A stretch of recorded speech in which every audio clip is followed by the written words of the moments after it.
रोम रोम भाइयों। बैगन। लेकिन एक सेकंड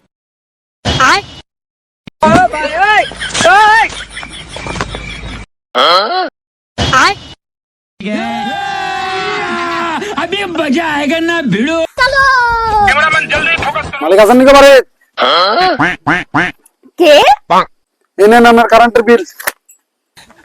लेकिन एक सेकंड কারেন্টের বিল দেখি ১,৫০০ হয়ে গেছে। দেওয়ারটি আইতো না, যত টাকা চালাইছে না তুই তো আইবো। ধুত, ২ মাস ধরে তো কারেন্টের তারই কাটা। শুধু মিটারটাই না চলে। ২ মাস ধরে তো আমি বাপ্তি দিয়ে না চললি, কারেন্টের বিল ১,৫০০ কেমন আইছে? আপনি দম খাইলেন যে, আপনি দমমান করে এখন কারেন্টের বিষয়ে একটা ডিমান্ড আছে, জানি কো আপনি মিটার বসাইছেন মানে কারেন্ট জ্বালান আর না জ্বালান বিল তো আমরা দিতেই লাগবো। अगर हम करें तो करें क्या, बोले तो बोले क्या।